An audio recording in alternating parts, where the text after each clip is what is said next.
Tonight's story is a real doozy, and it is a time travel back to 2014, December 28th, in fact. Did I say 2014? You did. I wasn't. I was going to let it go. All right. I figure you're just getting into the groove. I don't need to call you out. Ethan's going to fix that in post. Nah, we should leave it. Shame! Tonight's a real doozy, and it's a time travel. We're traveling back to 2013, December 28th, in fact, which is my birthday, not 2013. I'm older than that, but some crazy stuff happened. Long story short, a guy tried to buy an $800,000 Ferrari F40, which in today's value seems like a deal, right? They're over $2.5 million now, but that wasn't the case back then.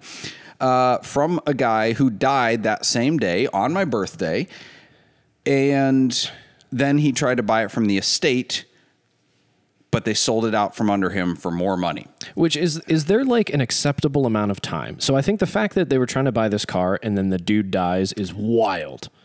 So what is the acceptable amount of time before you're back up? Hey, I want the car. No. He wasn't casket chasing. It was a very respectable deal. So, and to give you a preview of what's to come, he sued the estate and lost because his attorney got disbarred. So this will be a fun one. Okay, so Mike Haber of Professional Auto Sales in Bensalem. Good contact of ours. Look him up. They're legitimate. He helped me out a lot with this story, as did a couple news outlets, PennRecord.com and Lehigh Valley Live. So we're going to get right into it. So he's talking to this gentleman who is in hospice for cancer care, and he was a friend of a client of Mike's. So that's how he got referred. He's looking to buy this Ferrari F40. Now, this particular owner had a crazy hoarding problem. So he would take all of his cars apart and like catalog them. So all the parts were labeled and bagged and boxed properly. And he was like chroming certain pieces and stuff like that. So he was trying to make them better in a, weird way. But he would never put them back together. So he had this basement full of super expensive cars that were all in pieces. And so Mike Haber goes to buy this Ferrari F40 and is talking to the owner and I guess agrees on a deal, but he was in poor health already. And the day that he went there to see the collection was the day that this gentleman passed away. So the deal was already in the works, so he talked to the executor of the estate in order to finish the deal. And they shook hands on it. Mike had brought a mechanic with him, so the mechanic witnessed the deal. They did a handshake deal at, according to my sources, $800,000 to buy this Ferrari F40. Now, there was a small payoff, a bank payoff. The guy had a loan against the Ferrari F40. It was about $75,000. So the buyer wires money to that bank to make the payoff. Has any paperwork traded hands yet? No paperwork. All right. No bill of sale. No paperwork, no authorization for payoff, but everything was done. There was a handshake deal. He had talked to the bank. The bank confirmed the deal. They confirmed the payoff. Everybody knew what was going on, and it was kind of a deal among friends, right? He had been referred to this guy by a very good longtime client. He did not think anything like this would happen. But the executor did say the caveat of, well, I need to get this deal approved with the family. Apparently he did, but again, no paperwork. And Mike admits, like, hey, that was a dumb mistake. I should have had my bill of sale with me, whatever. I didn't. And again, I just didn't think that this would happen. A couple days later, now this all transpired within like 10 days. I mean, incredible speed for an estate deal. A couple days later, Mike gets offered the same F40 from a different broker for more money, of course. Huh? Okay. Right. A little weird. Which, side note, that's another thing wrong with this industry is the brokering. I have personally heard about a car that I owned offered to me from another broker for more money that I had never offered it to. So you knew there was like 3 people in between. What were they going to do? Just buy it from you for what you had it listed at, then sell it to this other guy? Like, oh, that's wild. Yes. Wild. So he immediately senses something's up. He's trying to get a hold of the executor, can't reach him, finally gets a hold of him, and the executor says to the effect of, you're going to be really pissed at me. I sold the car for more money. Now, based on what has been told to me, I don't think this was an accident, right? Because if Mike had heard about the car from another broker, that means that the executor had to have been actively shopping the car after he shook the guy's hand. And there was a mechanic there too, as a witness. After he shook Mike's hand and said, I will sell you the car for $800, he then shopped it around for more money. It wasn't an accidental deal of, oh, I'm so sorry. Somebody showed up and offered me $1 million. I have to do right by the family. I had to sell it to them. I'm sorry. It was, I'm trying to get more money. I'm trying to screw you over. I think personally there was intent here. Gotcha. Otherwise, he wouldn't have heard about it from other brokers.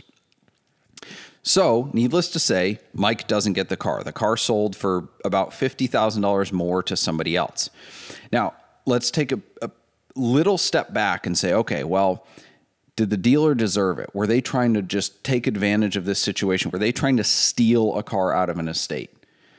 I don't think so, because if you look at the market of F40s in 2013-14, he was buying this one for $800,000 in pieces in the basement. Now, granted, this was a very low mile, it was a 1,200, 1,300 mile original car. So once it was back together, it would be a top of market car.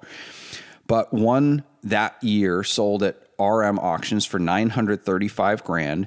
The Gas Monkey Garage F40, which arguably was a heavily storied car, sold for $675,000. Nigel Mansell's F40 sold that year for $870,000, and the record price in 2014 was $1.43. So by no means was he like stealing this car. There was plenty of profit there, but you know, he wasn't trying to take advantage of the estate. I think it was a fair wholesale deal for the situation. And even then, on Ferrari Chat, I found threads from that year that there were people trying to discourage the market. There was one poster that said, oh, many cars are selling privately for $475 to $575, and people are dumping them. He used that term.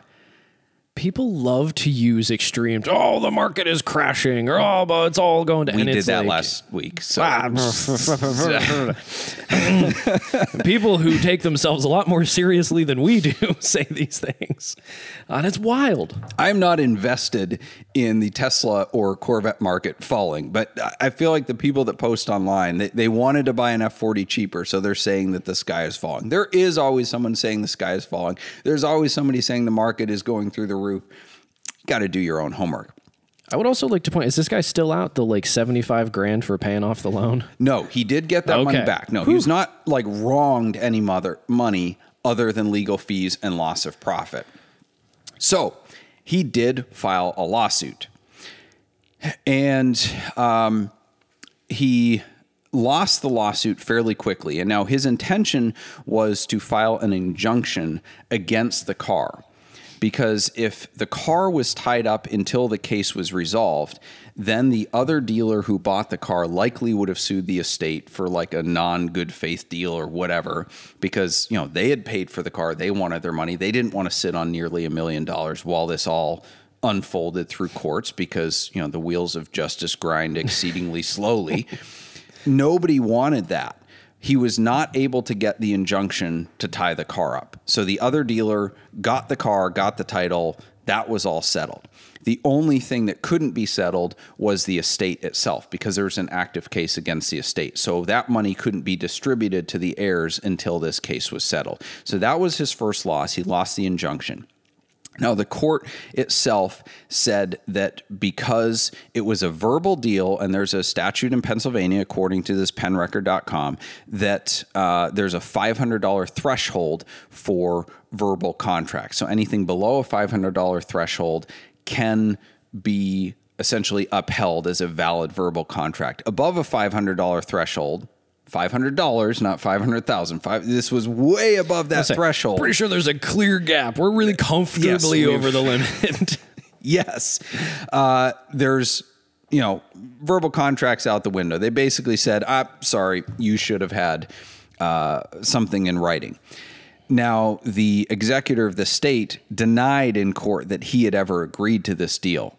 So that was another issue. Allegedly, they were lying, because if what Mike is saying is true, he had agreed to the deal, the mechanic had witnessed it, And, you know, he just changed the story and said, nope, I didn't say that. So that was pretty hard to enforce. Was the mechanic anywhere in all this? Or he said, she said. I think. Oh goodness, he said, she said. You know. What I understand, the case was dismissed quickly enough that it didn't get to like testimony. Gotcha. I would guess it was something like summary judgment. I'm guessing that the state filed for summary judgment and that was granted and it was done with.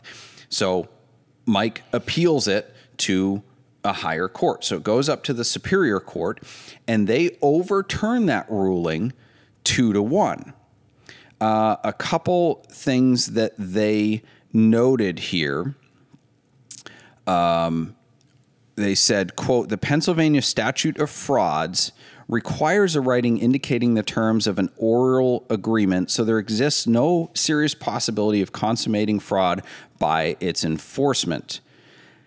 Here, the statute of frauds clearly applies. At issue is the sale of a rare automobile valued well above the $500 threshold established by the general rule. However, according to appellant's amended complaint, Mr. Moore admitted the existence of an agreement and there was an eyewitness to the agreement. Mr. Moore was the executor for the estate.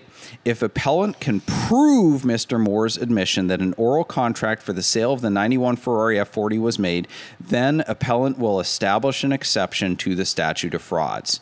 So they basically said, because there are witnesses, if you can prove that this verbal agreement was made, then we'll make an exception to this statute and say, okay, then yes, there existed a contract and there is a breach of contract here.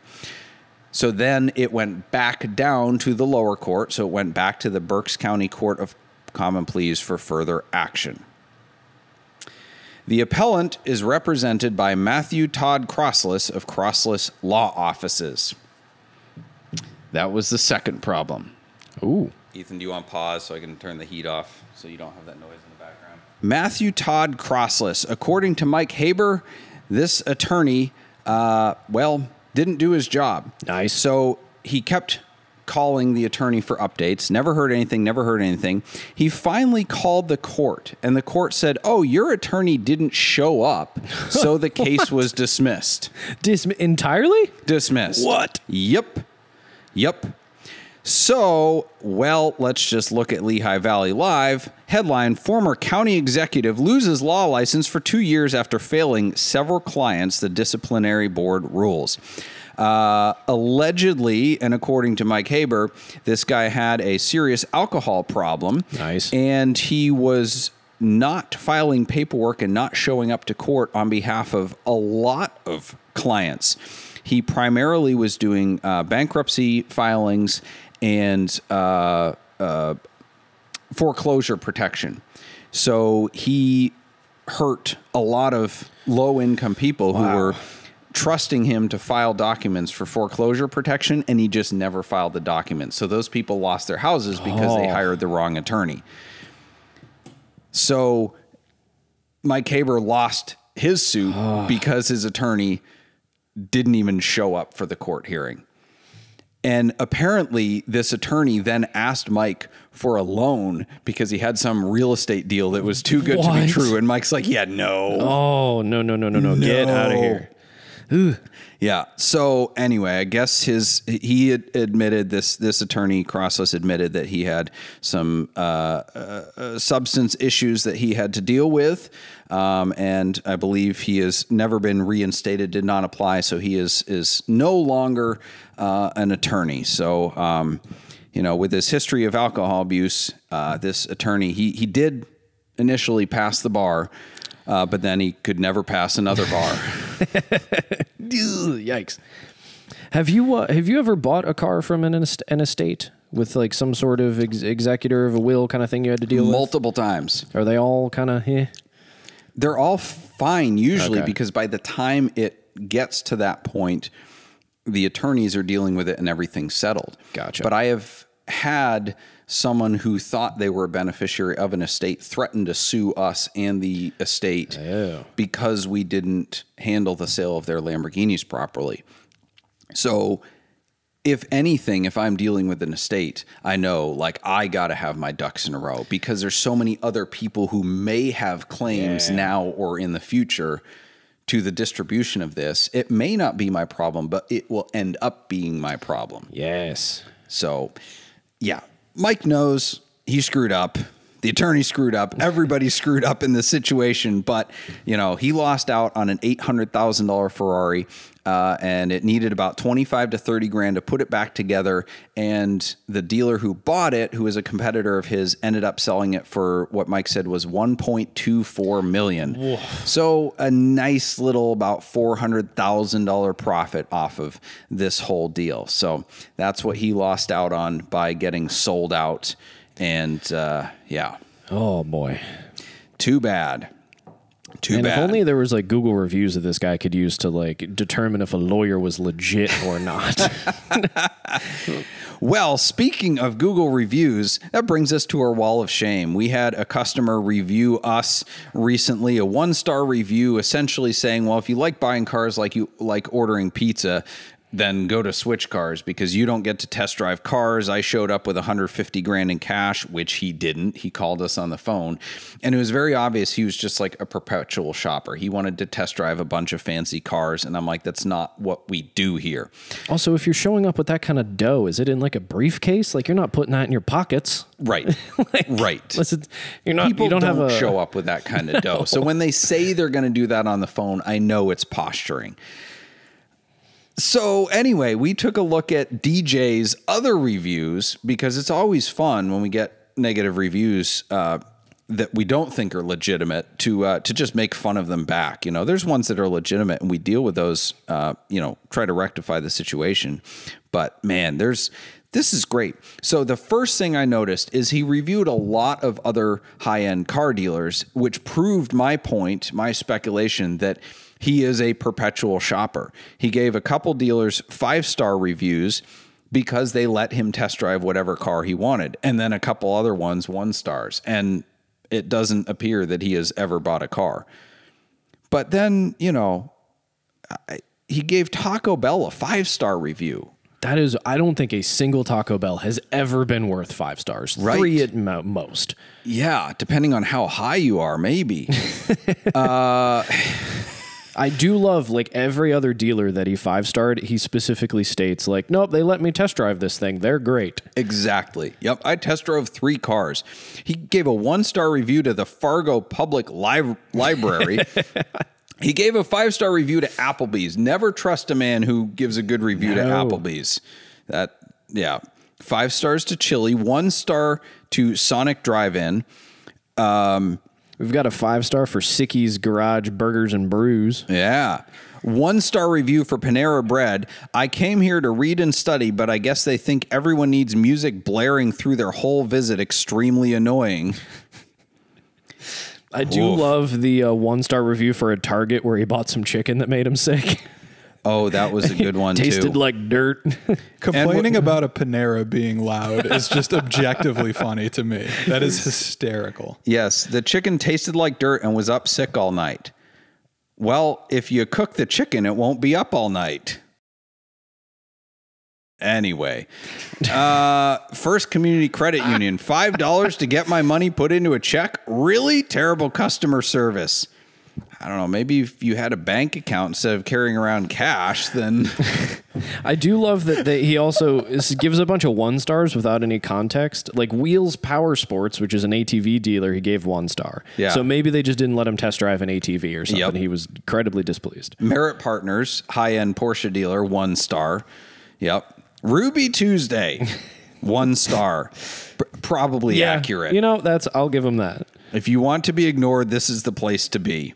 You said that about Ruby Tuesday? About Ruby Tuesday. Yeah. Honestly, I haven't been into Ruby Tuesday in ages, but it's never. I don't think Ruby Tuesday has been in a Ruby Tuesday in ages. I mean, there's a reason they're bankrupt. They call it Ruby because they were always in the red. Nuts for Sticks is a brand celebrating the manual transmission in all its forms. So forget those flappy paddles because we like shifting ourselves. Check out our fun and funny stick-themed shirts at nutsforsticks.com and save 10% on your order using the discount code SWITCHCAST. That's nutsforsticks.com and use code SWITCHCAST. Thank you for joining us for Switchcast with Doug Tabbitt and Tyler Sanders, produced by Ethan Huffnagel. Switchcast is an automotive entertainment and opinion show, and nothing we say should be taken very seriously. We do not give tax, investment, legal, emotional, or professional advice, and the only licenses we hold are driver's licenses. The opinions expressed on this show are exclusively held by the people pontificating at that moment and do not reflect the values of our producers or sponsors. Our theme music is provided by Emily and Ivory. You can stream their full album on Spotify or SoundCloud. If you like this show, you can stream it in its entirety on your favorite audio podcast platform. Check out switchcast.live for more info.